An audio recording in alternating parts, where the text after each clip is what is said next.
ایک شخص اسلام قبول کرتا ہے، نوجوان اسلام قبول کرنے کے بعد وہ نماز کا عادی ہوا، تو ایک دن جو پرانے مسلم دوست تھے جنہوں نے اس کو دین کا بتایا اور سکھایا اور نماز یاد کروائی، تو ان کے ساتھ وہ کہیں نکلے کھانے پہ یا چائے پہ، تو نماز کا وقت ہو گیا۔ وہ کھانے کا آرڈر کیا اور کہا کہ چلو پہلے نماز پڑھ لیں، تو وہ گئے اور مسجد کے اندر جلدی جلدی نماز پڑھ کے واپس آ کے ٹیبل پہ انتظار کرنے لگے۔ لیکن جو نو مسلم تھا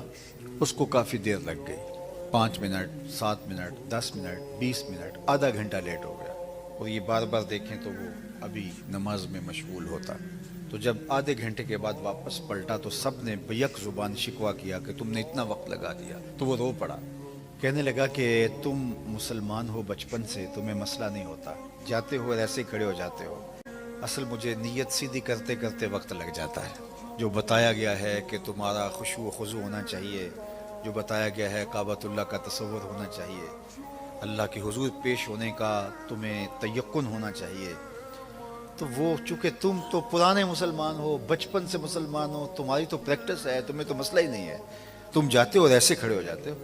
لیکن مجھے وقت لگتا ہے تو میں معذرت چاہتا ہوں، آدھا گھنٹہ اس لیے مجھے زیادہ لگ گیا۔ تو بظاہر وہ شرمندگی سے کہہ رہا تھا کہ تم تو مسلمان ہو، لیکن اصل شرمندگی ان کو ہو رہی تھی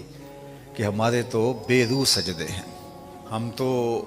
نماز پڑھ رہے ہوتے ہیں لیکن ہم کھڑے دکان پہ ہوتے ہیں،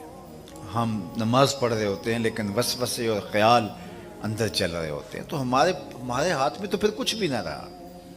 دین بھی نکل گیا، پھسل گیا، اور دنیا بھی ہمارے ہاتھوں میں۔